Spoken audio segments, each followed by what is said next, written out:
Hi, my name is Geraldine Kosh, and thank you for choosing to spend the next 20 minutes or so with me on this consumer product safety webinar.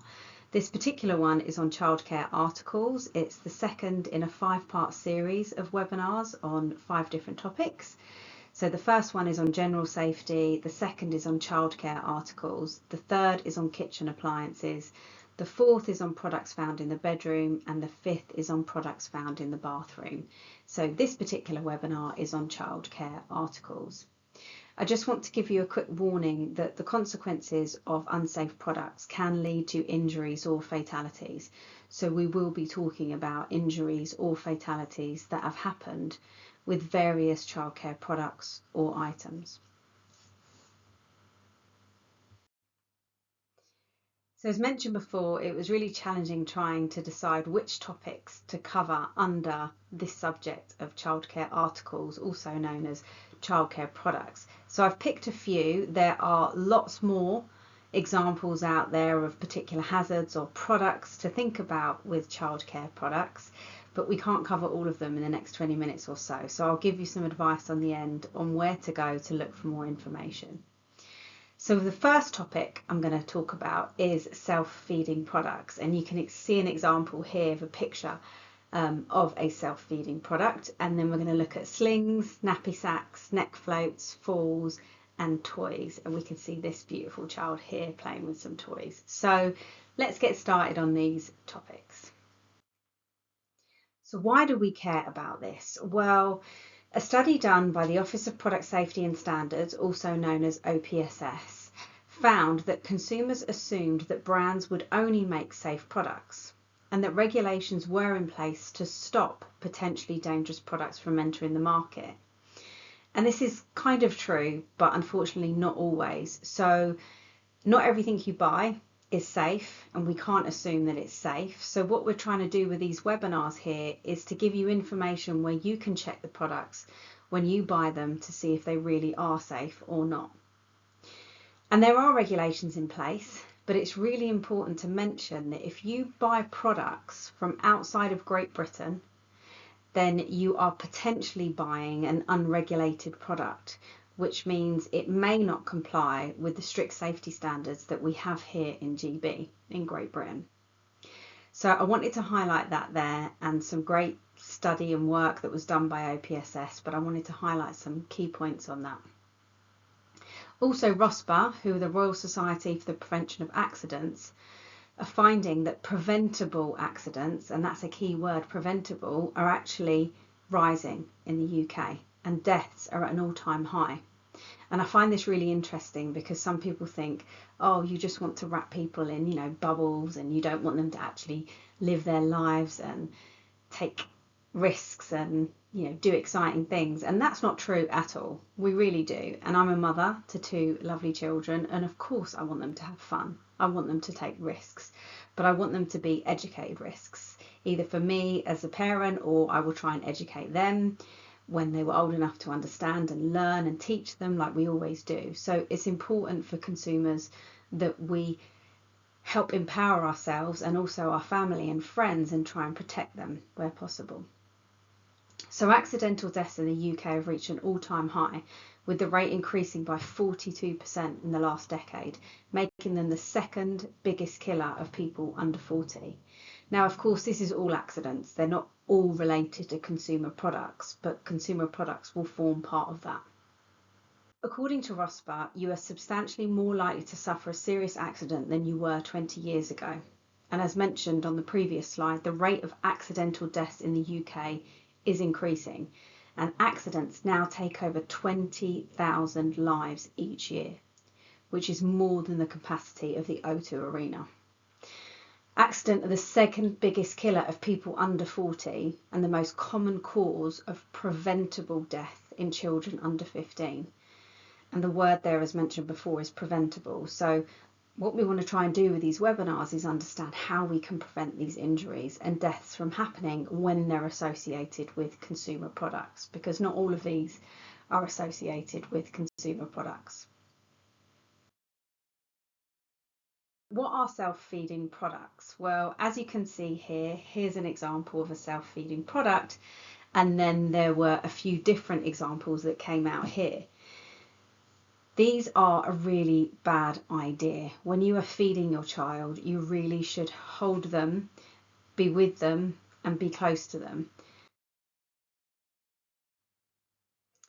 I understand how challenging it is when your children are young. I have 2 children, and when they were young, the baby carrier was so useful so that I could have my hands free to do other things. But when they're feeding, it's really important to be with them, be near them, be present with them, and being able to see that they are coping with the food correctly, especially very, very young children. So these products are incredibly dangerous and not necessary.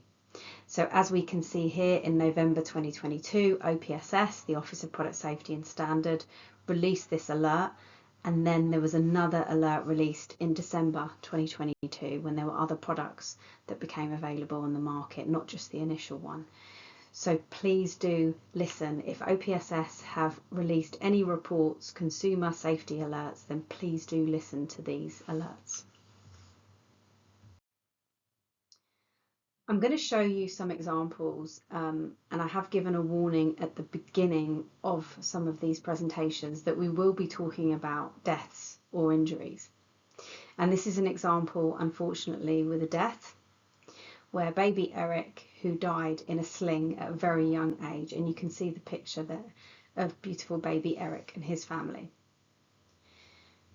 Now, his mother is very, very brave and has provided her information on the ROSPA website.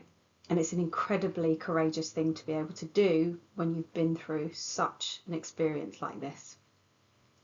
So what's mentioned here is Eric was 4 weeks old when he became unconscious when he was being carried in a baby sling. The baby sling was a soft fabric around the chest and waist that was holding the baby, allowing you to keep your hands free. What she's now saying, his mother, is her advice is do not use a baby sling for a newborn baby.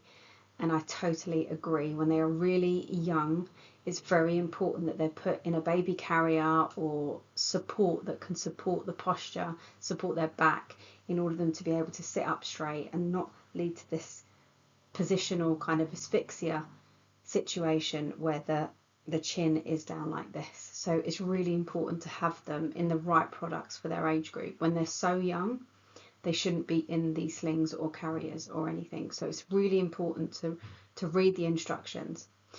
And the part that concerns her the most, and I agree, are these things that are marketed as breastfeeding slings. When you're feeding your baby, you should be holding them and you should be able to see them and see that they're eating appropriately, not gagging or choking on the food or anything like that. So it's really important to not have hands-free feeding, which is something that seems to be encouraged at the moment with some products. So the advice that's given on the CAPT website, which is the Child Accident and Prevention Trust website, is they mention here a very good rule of thumb for parents is the TICS mnemonic. So tight, in view at all times, close enough to kiss, keep off the chest, and supported back. So unfortunately there has been some fatalities associated with slings, as we've highlighted, so it's really, really important that this concept of hands-free feeding doesn't take place when babies are so young. They really need to be attended. Nappy sacks is another example, and here we have another example from the ROSPA website, the Royal Society for the Prevention of Accidents, with beautiful baby Mason here, who unfortunately at 7 months old was found in the cot with a handful of nappy sacks scattered around him, and unfortunately one was covering his face. So it's really important to keep these items, these sacks, any bags like this, away from young children, because they can lead to suffocation incidents. And again, I think it's really, really brave that Mason's family are talking about this so they can prevent these types of things from happening to other families by educating them and letting them know. So information here, the Did You Know and Remember on the slides here is actually from the Child Accident Prevention Trust, CAPT. Asphyxia, which includes choking and strangulation, is the 3rd most common cause of child accident death in the UK. and most of these accidents happen to children under 5. It just takes a few minutes for a baby to suffocate, and they are too weak to move themselves out of the position where they can't breathe. So it's important to remember that it's easy to stuff these loose nappy stacks around. They might be in the sofa, or you have them to hand when they're changing, so it's close with all of their other products. But you must always keep nappy sacks well out of reach of babies. Never put them in the cot, the pram, or the buggy. Neck floats are another example. I know this child here looks very happy and content, obviously, in the marketing of this product or the information on this product. However, the FDA, the Food, Drug and Administration in the United States of America, have issued this alert. So risk of death or injury using neck floats in babies. And they are aware of one baby who died and one baby who was hospitalized related to the use of baby neck floats. So another product to really be aware of. So falls, although it's not a product, it is associated with some products, especially things like, beds. Children love jumping up and down on the beds. I know that from experience myself. But falls from high chairs, falls, even in stairs and places like that. Unfortunately, falls from height, such as windows. It's really, really important to be aware of how these situations can present themselves. So they're the most common cause of accidental injury in children. Whilst most falls aren't serious, especially with toddlers, that's why they're known, they toddle about and they fall over. But if it's from a height, then that can cause significant consequences for the family and the child. So a fall from a high chair can also cause serious head injury. It's really important to think about where the high chair is. It's often on a hard floor, and it can lead to serious injuries or even fatality. So it's important, any products such as pushchairs or prams or strollers and high chairs that have a strap in, reins, etc., it's important to use those and strap the children in so that they don't suffer from falls. Toys, there are so many toys on the market. I could spend days talking just about toys, but I wanted to highlight some specific things. This example here is actually from the US, is where twins suffocated in a box. And the reason why I'm talking about this is understand that any boxes are out there, and things like large fridge freezers, which I believe the design has changed now, but anything that you can get entrapped in has the potential to lead to suffocation. And unfortunately, these two children were found in a box, and they had suffocated because they were in there. And I can see how this would happen playing hide and seek or playing around. And unfortunately, these things can happen quite quickly. Sometimes it's longer, but also it can be quite quick too. So there are certain toy boxes. If you buy a product in Great Britain, a toy box, then they should have ventilation holes and comply with the requirements of toy safety. So it's important, if you see the design like that, it's there for a reason. Spherical items are a perfect way to basically block the breathing tubes that we have here. So down here where we have our esophagus and our trachea, etc., down here, if you have something spherical like this, it's perfect to block.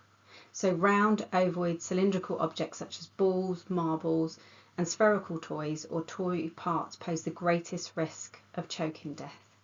It's very difficult when you're issuing first aid, such as the back slaps, etc., and the thrusts, for this to actually dislodge, because it lodges pretty tight. So it's really, really important that small balls be kept away from young children and children that like to mouth these items, because it's a very difficult situation to deal with in a first aid situation. Thankfully, these incidents are quite rare, but we're just trying to let you know so that if you can make changes perhaps. And also, it's not just toys, so things like grapes, that's why they say to cut grapes up. Things like sausages, perfectly round, again cylindrical, can lead to those types of incidents. Magnets are another concern, and I will talk to you now about magnets and also batteries. This is beautiful baby Reese, who unfortunately died from a button battery ingestion. As a result, her wonderful family have set up Reese's purpose so that nobody else has to go through what they've been through. Please check out Reese's Purpose, and it has a lot of information about the hazards associated with button and coin batteries. Quite often people say button batteries and they are referring to both the button and coin batteries. So this is actually a coin battery, the larger one, and this is what's known as a button battery, the smaller one. And you can see here I've got an example using ham just to illustrate the point that in the top, after 5 minutes, you can see the chemical reaction occurring, and then in the middle, after 30 minutes, more damage has occurred, and then after 3 hours a significant amount of damage has occurred. And unfortunately, due to the symptoms associated with button or coin battery ingestion, it can be misdiagnosed for tonsillitis or just generally being unwell. So if you suspect that your child has swallowed a button or coin battery, do not hesitate to get to emergency services and get to the emergency department so that they can eliminate if that's the case. So they should be complete in an x-ray where it's a query button or battery ingestion.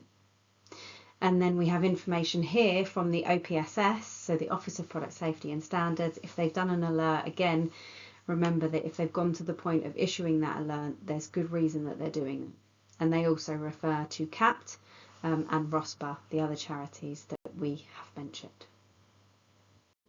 On the Child Accident Prevention website, there are a number of stories where injuries or fatalities, also known as deaths, have occurred from consumer products. And this is beautiful Harper Lee. Harper Lee had swallowed a button battery from a remote control, and within hours it burnt through her food pipe to her main artery, and she hemorrhaged to death. So this was internal bleeding. She was 2 years old. If you want to find out more about that, then please visit the Child Accident Prevention Trust and also the Harper Lee Legacy, which has been set up in Harper Lee's name. The Child Accident Prevention Trust are providing these 5 top tips for button and coin battery safety. So look around your home for button batteries, check for products with loose backs and button batteries that have dropped out, store button batteries in a safe place up high and out of reach, and dispose of used button batteries as soon as you can, because even if they've been used, they can still be hazardous. And if you think your child may have swallowed a button or coin battery, then please go to A&E or call emergency services for advice.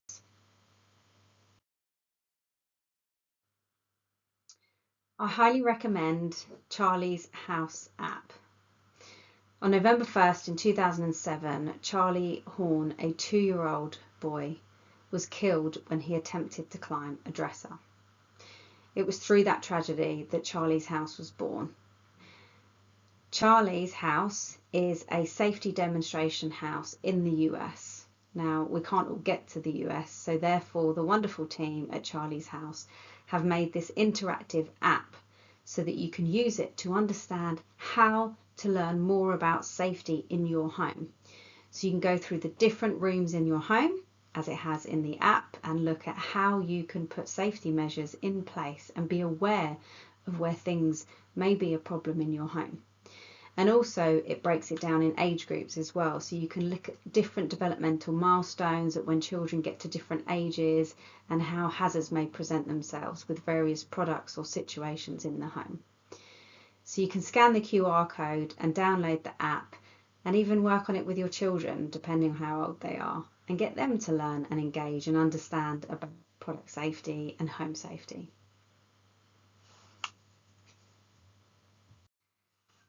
I want to leave you with some considerations. So check before you buy. Just because it's sold doesn't mean it's safe. Think about who you're buying from. And I like to use the explanation of, if you're going to have a bit of a debate possibly with anyone, even personally or professionally, it's really interesting to see how they behave when you're having that debate or discussion.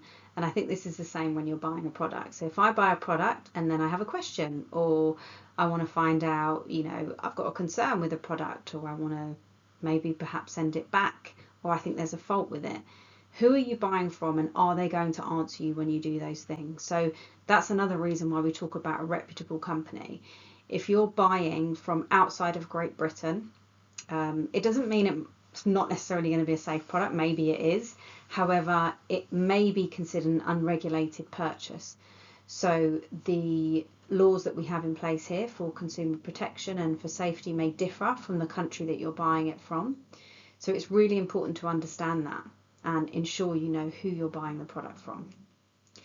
Act on any recalls or corrective actions, and any advice that's coming out from ROSPA, CAPT, any of the information that we've given you today, please do act on that. If you get information from a manufacturer or someone that you've bought a product from, please do act on those corrective actions.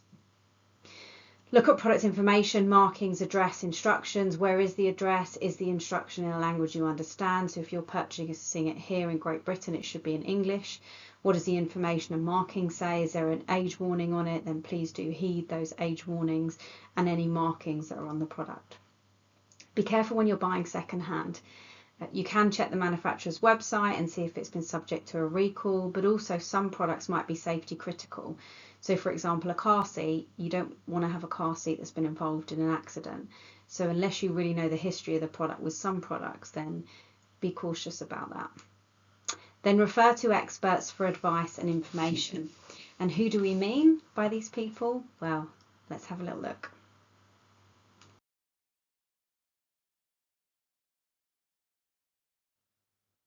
I want to provide you with some further resources. Of course, OPSS, the Office of Product Safety and Standards, and then CAPT, the Child Accident Prevention Trust, Electrical Safety First, ROSPA, the Royal Society for the Prevention of Accidents, Consumer Friend, which has information on consumer rights and consumer topics in general, of course Charlie's House, and then that water bead lady, lovely Ashley, has amazing information and resources about water beads on her website. And then the Kids Endangered Toolkit. If you want to do more of a deep dive in product safety, specifically focused on children's product, but in general on products in the home, then have a look at the free Kids in Danger Safety Toolkit. It takes about 4 hours to complete part 1 and the same for part 2, but it's a really good training program.